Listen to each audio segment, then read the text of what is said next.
Alright, that should be the Survivor Persona Talents video done.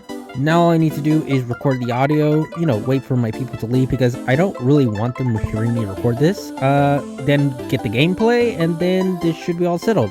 What's the worst that can happen? Oh, NetEase released the test server. Okay, you know what? I wasn't really expecting that, so that's pretty much my fault. Okay, these changes are a little bit different than what I was expecting. Flywheel nerf. Okay, this is kind of rough, but you know what? I could go off script. I can do that. And then, you know what? I should be able to make this video. It shouldn't be that bad.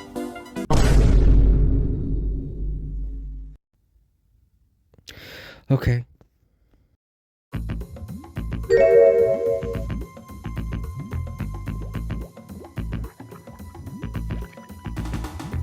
Alright everyone, I'm not gonna lie, NetEase is doing a lot of changes to the talents, and I really wanted to get this video out sooner, but it seems like that's not gonna be the case. So because of that, I'm gonna have to wait until they actually release all the changes, just so I know they're not gonna do any more changes. Like, it's just like, these are definitive, nothing else is gonna change. So yeah, we're just gonna wait for that to happen. Instead, what we're going to do is cover the individual character changes that were added into the game. There was really only 5 changes, 1 for Hunter and 4 for Survivors, so it won't take that long to cover. At least I hope it won't. For the record, I'm really tired right now, and this isn't a community thing or I'm just tired of NetEase changing things. I'm just tired in general. In fact, I kind of am in my bed right now. I've set up my bed to where I can try and muffle the sounds as much as possible, like some shitty ass foam padding thing. So maybe afterwards I'm just gonna go to bed, I'm just gonna pass out as soon as I'm done recording, who knows. But all we know is that we have some Survivor changes that we need to cover, some Hunter changes, and I feel like we need to cover them right now. At this point, it's pretty much obvious that we're not going to get any more changes. We know we're getting a peddler change at some point. We might be getting a fucking fire investigator change. Who knows? But for now, we know these are the 5 changes that will happen into the game. And I don't think there's going to be any more, because if they were, they would have been in the test server. And the balance changes happen this week. I think this is being recorded on Sunday. And by the time this video goes out, whether it's Monday or Tuesday or Wednesday, the balance changes would have happened. So yeah, suffice to say, I don't think there's going to be any more changes for that matter, which I don't think that really matters in the end of the day. Now, before we begin, there's one thing I need to mention. For this video, I'm not going to be talking about the characters who got nerfed with the emote changes or the touch effect change, mainly because those aren't character changes. Those are just changes happening to the base game that happen to buff characters, such as touch effect on Doctor, or nerf certain characters, such as the emote changes nerfing stuff like Hell Ember. And 2, I think it's going to be really boring if half of the video, or 75% of the video, is just me saying, oh, Hell Ember got nerfed. Why? Because you can't see him emote anymore. Or, oh, Coordinator got nerfed. No, she didn't get nerfed to her character, you just can't see her use her provoke emote anymore. Because of that, I feel like it's just better for me to just cut them off. I also think people who are watching this video probably already knows what the changes are nerfing or buffing, so I feel like it's going to be very redundant to just talk about them. And because of that, we're just going to be talking about the character changes. Now, I do have a script right next to me.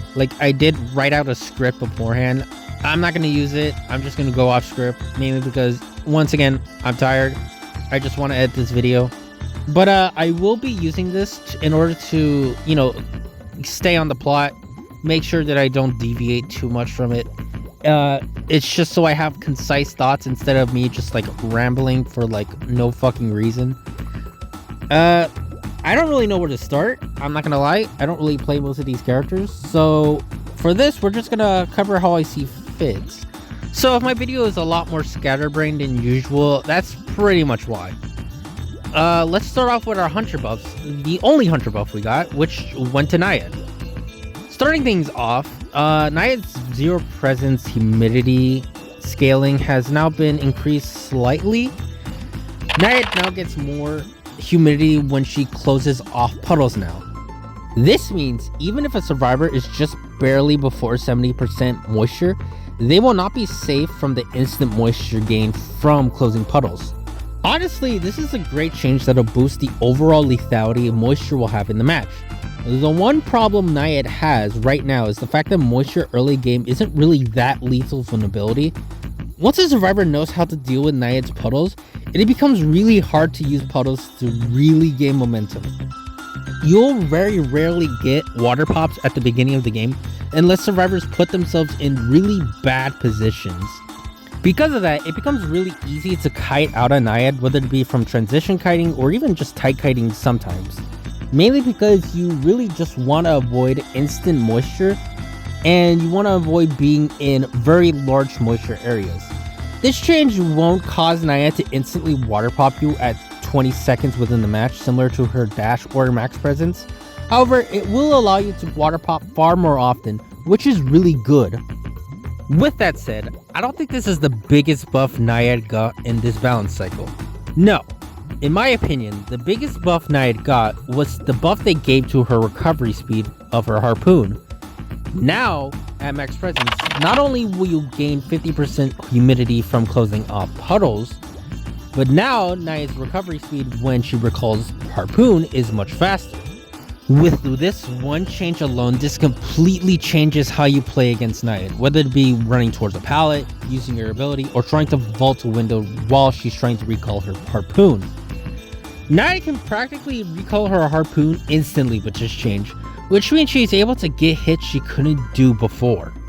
This is more so helpful with pallets because you don't really want to vault over windows when you're against a Naiad recalling her harpoon. Most of the times, even if it seems like a free hit, Naiad players will often go around the pallet instead when they have their harpoon out. This is because of our harpoon speed, which is just too slow to be able to go for those pallet hits. It's often better to try and close off the area with water rather than go for said hits. Additionally, if you're against a knockback survivor or a survivor who can stun you quickly, that recall speed can hurt your potential a bit more. Survivors basically have a small window to use their stun after the recall time to gain them a bit more distance on you. This could be more than enough to help them close out the distance to a pallet or a window, which can hurt a lot. With the faster recall speed, it forces those survivors to use their stuns early, which grants them far less distance. Not only that, but allows Naiad to potentially go for those basic hits before the survivor can pull down the pallet. It also allows Naiad to act faster after the recall, which can be nice to have. Whether it be to break a pallet or to pick up a survivor faster, it basically allows a lot of quality of life for Naiad. Now, you do need max presence in order to get this buff, which can kinda suck. However, all I see this doing is making Insolence a must-run talent for Naiad players. And seeing as Naiad is already a hunter who uses Insolence often, I think this change was made with that in mind. While I don't look forward to going against this change as Survivor, I do think this is a fantastic change for Naiad to get. It's not all sunshine and rainbows for Naiad though, as she did get a very nasty nerf to compensate. Now, if you have a puddle inside of the basement, your moisture generation will be 6% instead of the usual 10%. They basically extended the chair debuff to basement, which I think is a fair trade-off. One of the most annoying playstyles to go up against is Basement Naiad, which can make escaping basement a nightmare. Depending on where you're chaired, it basically means you gain a lot of moisture while trying to leave the basement. This allows Naiad to quickly dispatch of both you and the rescuer with her dash at max presence. And thanks to Giant Claw being popular on Naiad, it makes these basement camps more common. With this change, alongside a survivor talent that we will cover in the next video, this will make Naiad's basement camp far less oppressive. It will allow you better opportunities to escape the basement without gaining too much moisture. This in turn can allow one of you two to be able to get away without the risk of a double down occurring. It's a small nerf, but it will definitely make Naiad far less oppressive as a basement camper. Do I think she's still going to be one of the best basement campers? Probably. This change isn't really meant to kill basement, more so weaken it, which I feel was greatly needed. Overall, I do think Naiad got some pretty decent buffs that were given to her. This won't make her too oppressive in my opinion, especially since one of the buffs only applies at max presence. However, combine that with the puddle optimizations which they did before, I do think this will make Naiad trickier to deal with. And while the basement nerfs hurt her, I do think Naiad will be much better because of these changes. You know, looking at this script, I just realized something. I'm on page 8 of page 23. And my voice is already dying, and I'm tired. Fuck! Moving on to the survivor nerfs now, we'll start with Archer, who's effectively being gutted from the game. Archer really only got 2 nerfs. One of them won't really affect her solo kite at all. First, she got a cooldown nerf to her bow, with it going to 14 seconds rather than it being 12 seconds. This means you'll have to wait a little bit longer before you can use your bow again. It's not the end of the world, especially since lacerations will usually make up for that time. Whether it be the actual stun or the laceration timers being weighed out, the cooldown is very nominal in my opinion. Her other nerf is a bit more substantial however, because it has to do with her support. When a survivor is within 16 meters of the hunter, the laceration timer when standing still is 35% faster. It's basically similar to the debuff most item-based harassers get, so it does make sense. Nonetheless, this will definitely hurt her support, though it won't hurt if you actually land your stuns. Overall, these are minor nerfs that are meant to make her harassment not as effective, all things considered. It might sound weird that they are constantly nerfing her and Wendy, but it does make sense when you start looking at the stats. According to the stats, Archer and Wendy may not have the highest pick rate in all tiers, however, in peak tier, that's a different story, with both of them being some of the most picked survivors in the game. Their win rate is also very moderate and their ban rates are also above average. Mind you, this is only an NAU. Imagine their pick rates in other servers. Because of that, it kinda makes sense as to why they are constantly being nerfed in the game. Now that we just got done talking about the 4th most picked survivor in peak tier, let's now move on to the 3rd most picked survivor in peak tier, that being Wendy. Wendy got a lot of brutal nerfs, so much so that I felt like this section was a lot more subjective than I wanted it to be. I was mostly complaining in this section. Because of that, I decided to just revamp it, go off script, and just be a lot more objective with this section. By the way, before you guys ask, no, I do not like these changes. I don't like them at all. But let's not talk about that. Let's actually just talk about what the changes are. First, Gale's duration is getting nerfed again, with it now being affected by stun reduction traits. Basically, if you push the hunter into a wall and they stick onto the wall, now they will be affected by stun reduction talents such as Rage, Desperate Fight, or Addiction. Metal Affinity also reduces Gale's wall push, which means Peddler now has a way to counter Gale. Combine that with knockback talents being buffed with this patch, and basically Gale has just been gutted in general. This basically makes Gale far less annoying to go against and not granted insane value from just the push, whether it be for distance or in order to just make it to a window or such. It also makes supporting with Gale far less effective because of the fact that Addiction now reduces the pushback. Now, I still think Wendy's going to have really good solo containment, especially against hunters who don't have insolence, because they're not going to run tolerance very often. However, when going against insolence hunters, when you're going against addiction, Wendy is not going to be that effective of a support anymore, and definitely not that great of a kiter anymore, especially when she uses Gale. They also increased both Stratus and Rainfall's consumptions, with Stratus becoming 50 to 60% and Rainfall now becoming 50%. I have no clue why they decided to nerf Rainfall, especially considering in my opinion, it is by far the worst of Wendy's kit. However, in terms of actual objective play, this is going to be a really heavy nerf that'll hurt Wendy very hard. Maybe not the Rainfall nerf, because let's be honest, nobody's gonna use that fucking talent. However, Stratus is a ability that a lot of Wendy players do use, especially in order to guarantee that the hunter doesn't hit them. Whether it is against a dash hunter, whether it is against BQ, whether it's against Dream Witch in order to make sure she doesn't get cornered or sandwiched. There's a lot of very versatile uses for Stratus. So increasing the consumption rate makes it so you can only either use 2. You are required to only have 2 uses of Stratus, no matter what.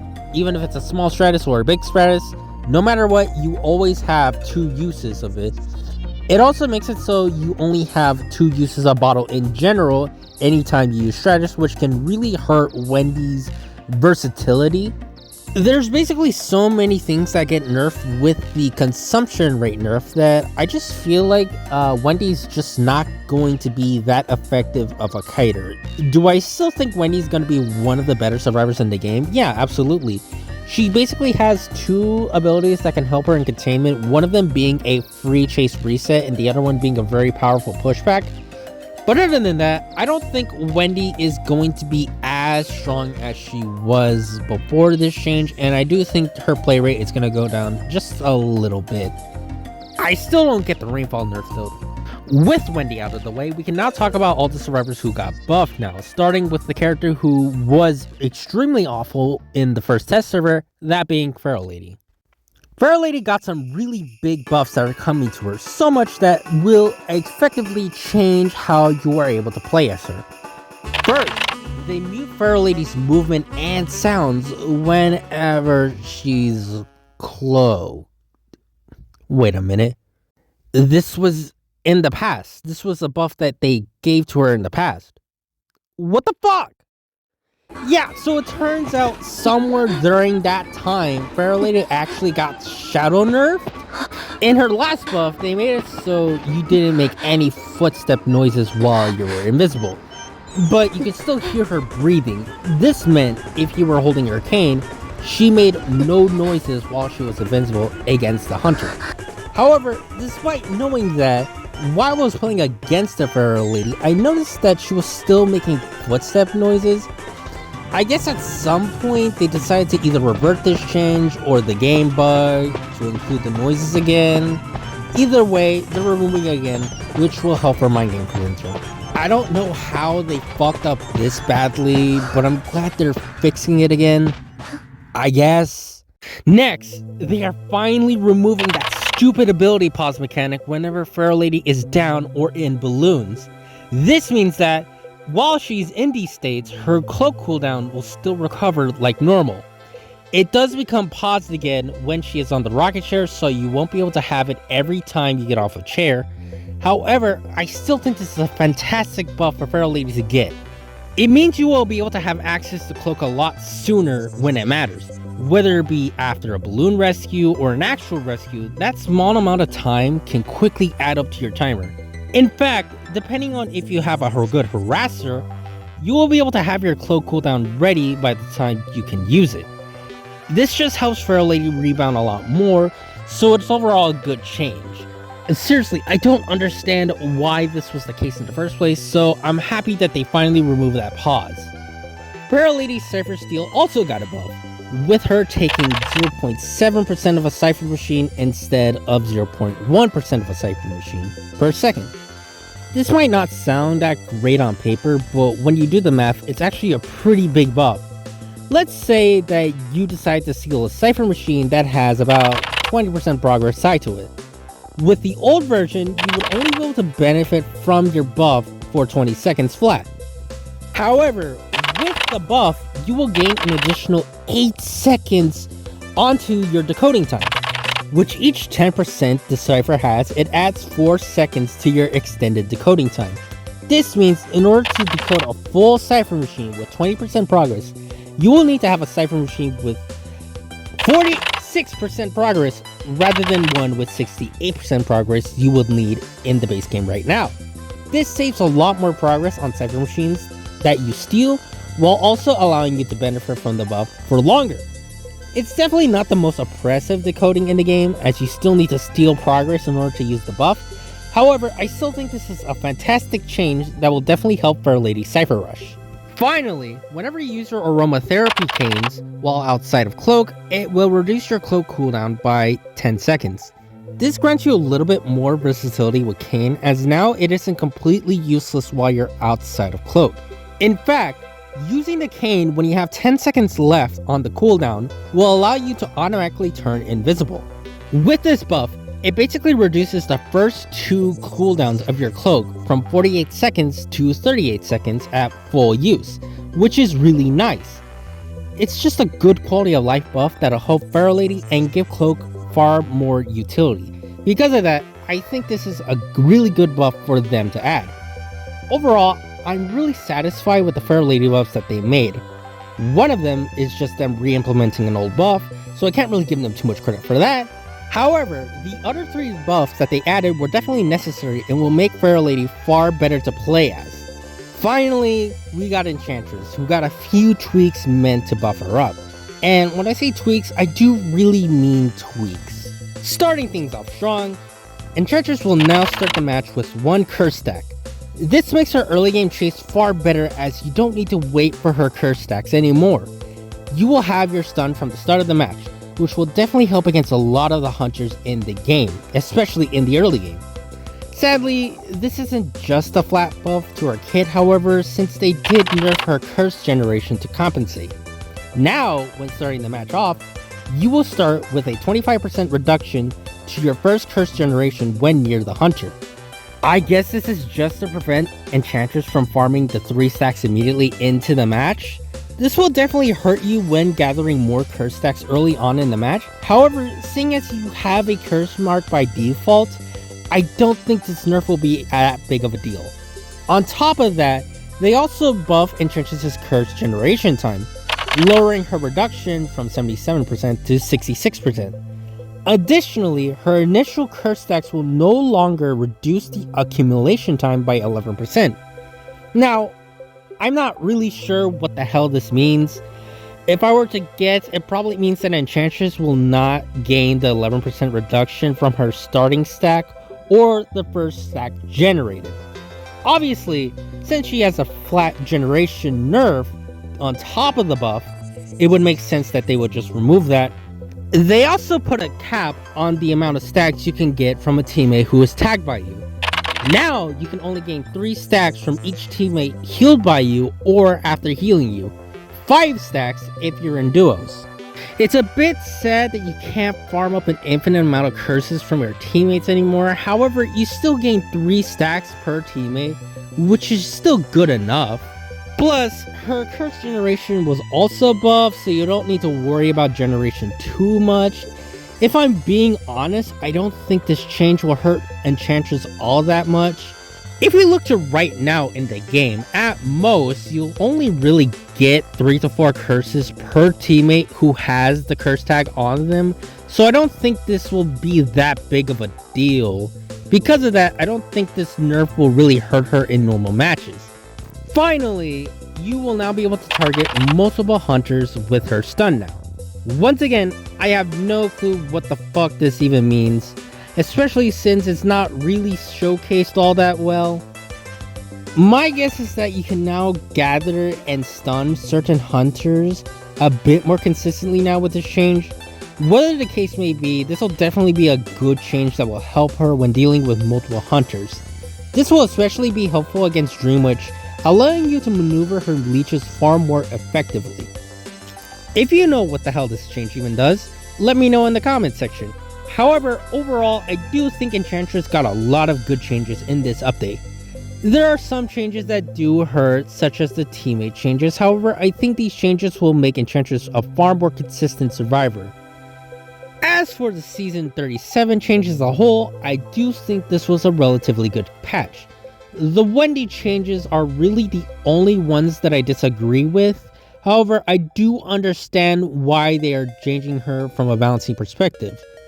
Otherwise, I do think these changes that they made were overall good, and I can't wait to see them in action. The one I am most looking forward to is actually the Naiad changes, especially with the Hunter Tree changes in mind. I can't wait to see how she adapts to the new meta, especially considering she was struggling a little bit.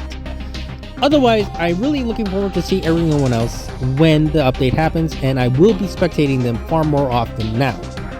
Anyways, that's all the time I have for today's video. We will be talking about the Survivor changes when the update comes out, so look forward to that. Until then, thank you so much for watching, and I will see you all next time.